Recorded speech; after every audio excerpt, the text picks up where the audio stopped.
Aloha everybody, good morning. We have our morning update with myself and Philip Ong, and also we have a special guest. His name is Arthur.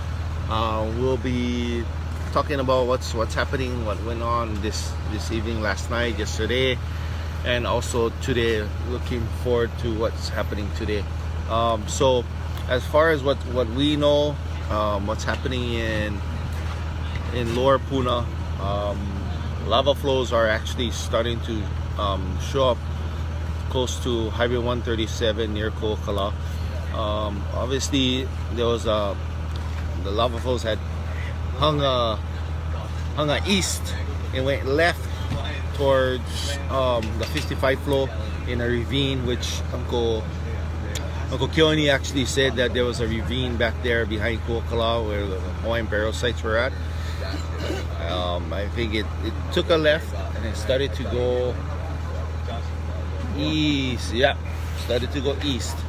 So it's about, I would say, a third of a mile away from Highway 137 and going towards Secret Surf Spot. Right past Kuokala. So the lava flows are pretty moving that way, and that is from Fissure 8. Now Fissure 8, as of right now, we know it's still active. As far as Leilani, this morning we went in, and Leilani was Fissure 18. Sorry, Fissure 18. That's what's feeding this flow that is headed towards Kuokala. But Fissure 8 this morning in Leilani, when we went there, it looked like they shut off. Right? Did you see that video? This morning it looked like it shut off, and then it went off again. So it started up again and started to go again. And when we were there on Nohea Street, Fissure 8 looked like it shut off, and then it started to boom off again. So we're seeing a lot of these pause periods. But check this out. This is Phil, and he's gonna do some app.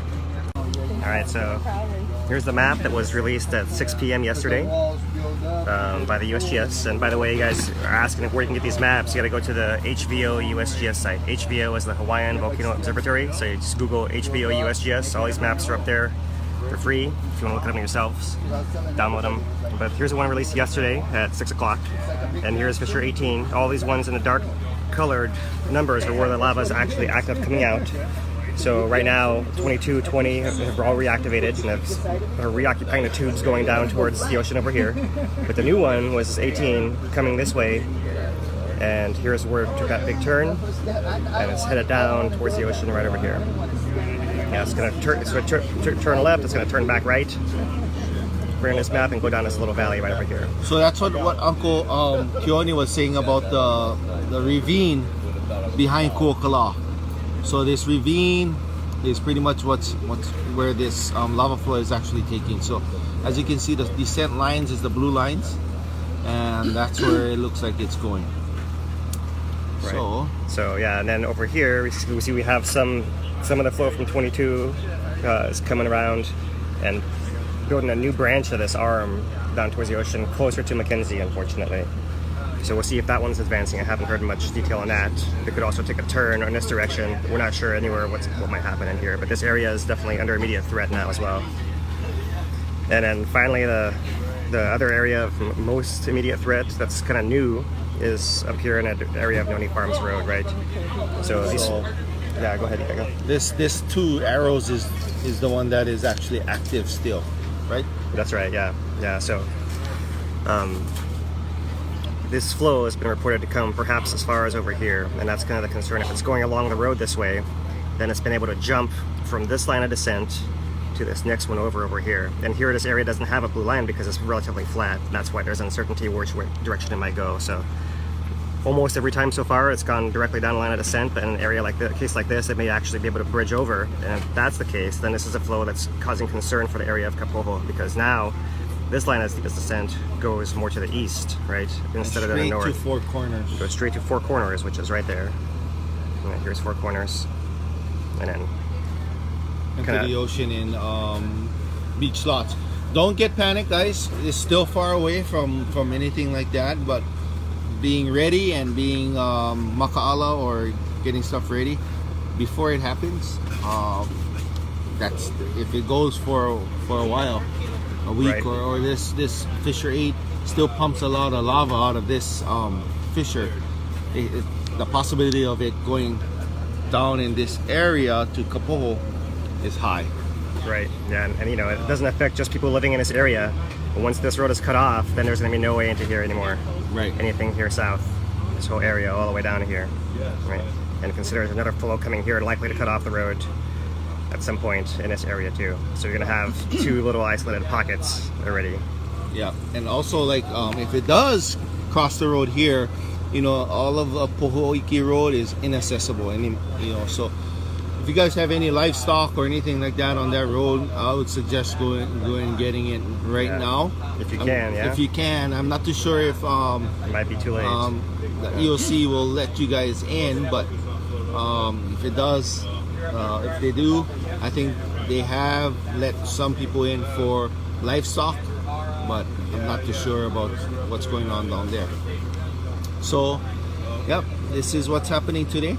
Also, these flows that is headed towards Highway 132 is AA, and I just was talking to Philip about how this AA flows move. Yeah, so flows, they don't move as continually as the Hoihoi flows. They often will kind of pile up and build a front, get really tall, and then surge forward really quickly.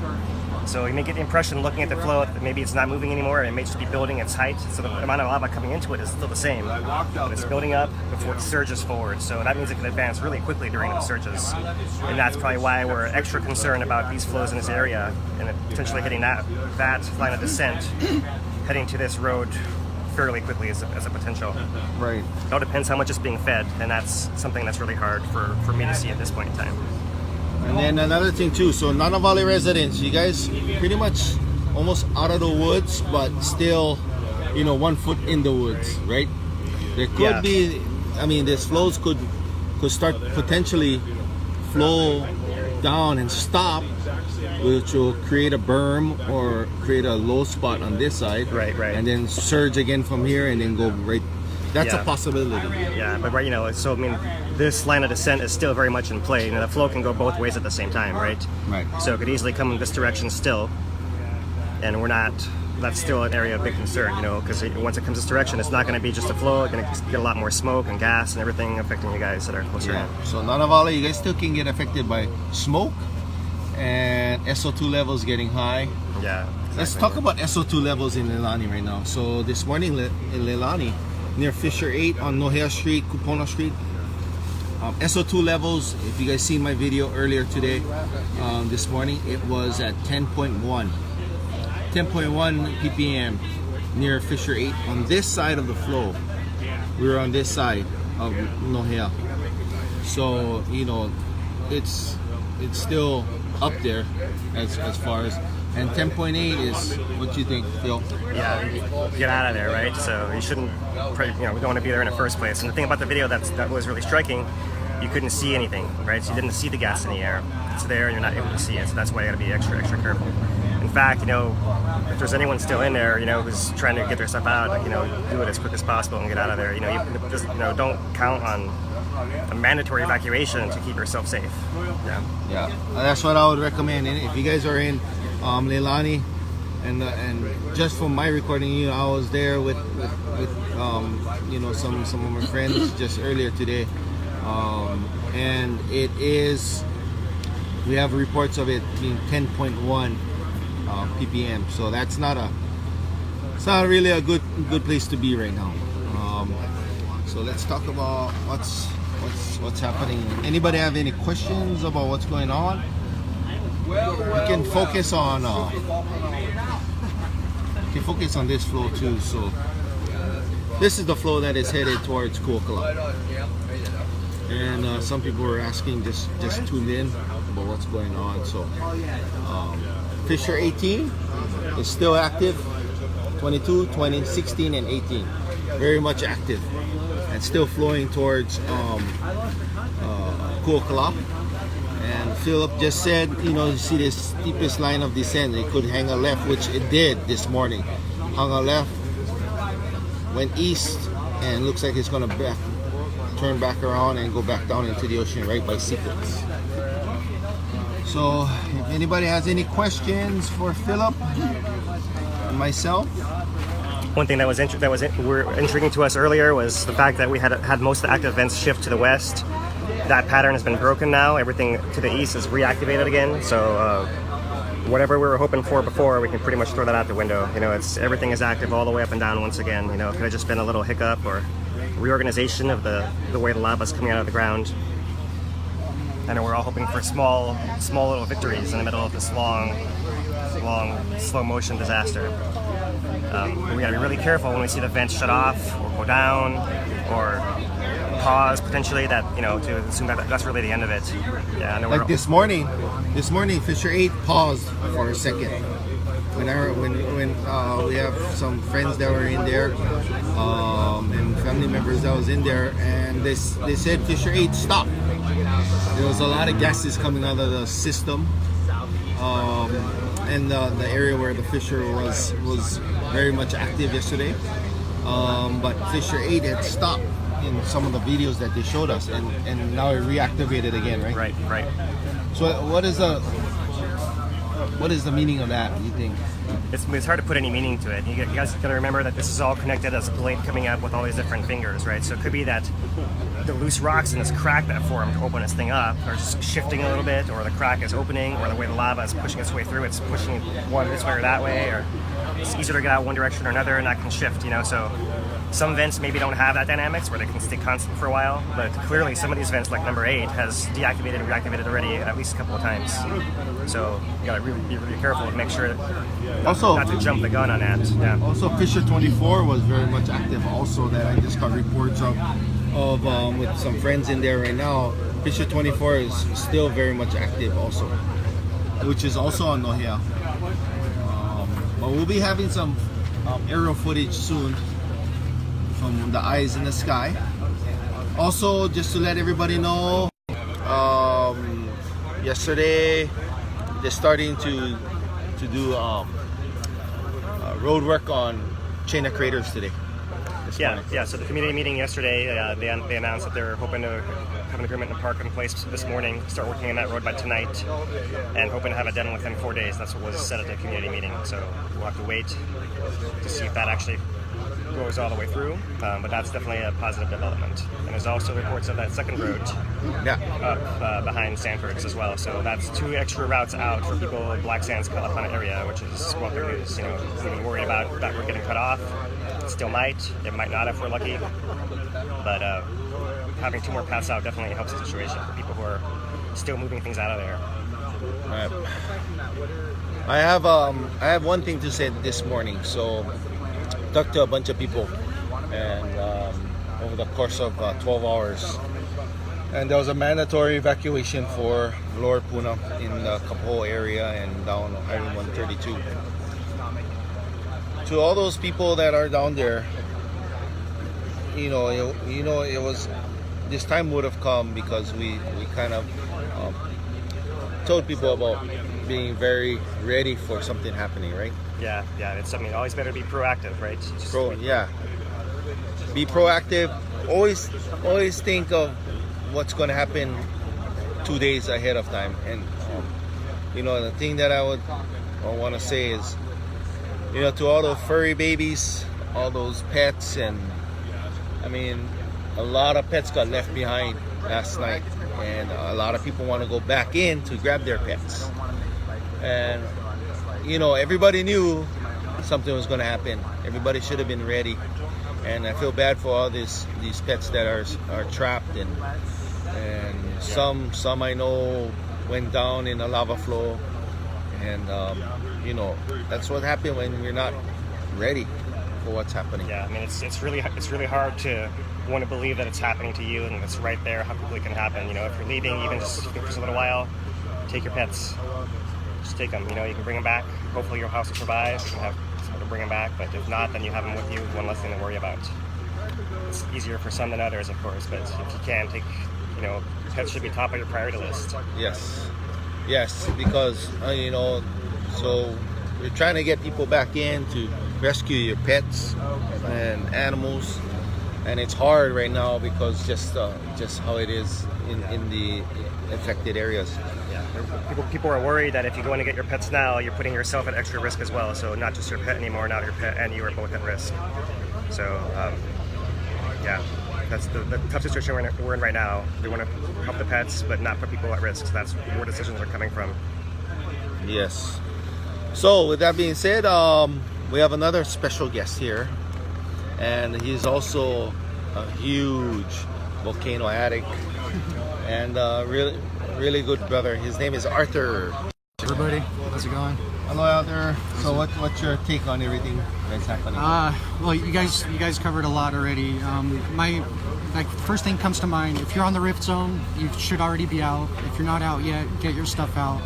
You know, and if you're a tourist or if you're a visitor, probably best to stay away from the area. Let people do their thing. Let the community come together and solve these issues without having to depend on maybe authorities coming in. Let's try to get this thing going smoothly. Let's help each other out. If you come down to this area, come to the hub, sign up, volunteer. It's already really, everything's organized and ready to go. It's more of a time to cooperate, not so much for sightseeing. Right. So that's just kind of my take. Right on, Arthur. So he's going to be helping evacuating people also today, and he's also been around volcanoes a lot. And let's go over a recap with Philip. All right, so recap. So there are basically 4 areas of concern right now, right? One is the flow from fissure 18. All these fissures in the dark numbers are the ones that are active 24, right now. 8, 7, 21, 22, 20, 16, 18. Right, and the numbers aren't quite as important because it's more or less where the location actually is, because events are actually changing in shape, how much is coming out, starting and stopping. Numbers don't really matter, it's just more or less where they are. But so the first area of concern is from fissure now called 18. Active flow has come all the way down to in here, made a left turn along the steepest ascent, and it's probably somewhere in this area right here right now. Right, and the big concern there is this is going to keep going, it's going to turn back around and head towards the ocean right in here. That's where just east of Kuokala. Just east of Kuokala, that's right. So that's one area of concern. Another one, so we'll have to work clockwise, is this one over here. Fissures 2022 have reactivated. Some of that flow is going back towards the ocean entries, which are still weakly active. But some from here and perhaps from the complex on this side might be coming down and leaking in this direction over here. And that is headed in the direction of Mackenzie, unfortunately. There's no blue line right in here because it's hard to tell which direction it would actually go. If it actually gets this far, it'll probably go this way, but it can affect anywhere on either side or across Mackenzie. So this blue line goes straight to the guardrail between Mackenzie and Opihikau, Kamaili Road. Right. Okay, so that's the second. The third area is what we've been dealing with the last few days already, Leilani itself. Right, these fissures over here have been very active, off and on. But when they're on intensely. Right, this is where all the volcanic glass, the Pele's hair, the cinders, all that stuff is flying downwind. So cinders are all located. So much cinders are all on these roads up here, and also on Highway 130. Yeah, all the way over here. Yeah, 130 over here. Yeah, so we're still concerned about what's happening here. With these vents, they can easily still open up and put forth more flows that can go right through the subdivision once again. So that hasn't changed. We're still worried about that. And we also know that the sulfur gas levels are really high in this area. So another good reason to not be anywhere near there. The third area of concern is where this flow is actually, or fourth, is where this flow is actually headed to the northeast over here. So this is the flow that came across PGV Road. Is now across our property and Highway 132 in this area over here. And the issue is that this flow has kind of got 2 potential directions. One being this steepest ascent that's east of Nana Valley, not Nana Valley itself, but to its east, but going along Noni Farms Road over here, right? Oh no, right here, yeah. So, sorry, that's the second one, yeah. So going this direction towards Hawaiian Beaches. So then the second branch is going towards Noni Farms Road over here. Right, and if it can fill this flat area, then the concern is it can catch this steep descent in this direction, and then all of a sudden that flow heads towards Four Corners area over here. Yeah, around Kapulcon. We're in Green Mountain. So this is Four Corners right here, and this is Beach Lots. So we'll come right in this area if it does take the same path. Right, yeah. And these are the flows that have been confirmed as flows. So they're building up really tall and then surging forward and then building tall and surging forward. During those surges, they can advance. We've seen reports of 600 yards an hour potentially. So that's another big danger. Yeah, you might think, look at the flow, oh, it's not moving, it's fine, but that thing might be getting taller and taller and taller. And that's what you gotta really watch out for as well. Right. So that's our recap for today. Another in the evening recap of the whole day and looking forward for it. And this evening we're gonna have myself, Philip, and also Mileka. So we're doing a 3-0 this evening. So All right. everybody stay tuned, and we will we have a how can a flow change from So that's kind of tricky. Usually what happens is there's so much coming out from the source that it basically is flooding its way up and over, and then you basically have the changes at the source essentially, right? So it's coming out with more gas at the source, and that's able to make it move faster and kind of go over or move through the channel, and essentially the flow front lava that you see might be a different kind of lava changing.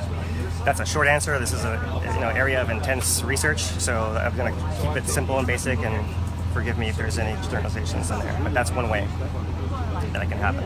All right, so that's an answer. Okay, guys, everybody, check you out tonight. I'll be putting up some more updates during the day, some video and some live. Gotta see if AT&T put up their towers again. Hopefully. But what we like to say to leave you guys, aloha everybody, and have a good morning and a good day. But we like to say, stay classy. Una. Yeehaw.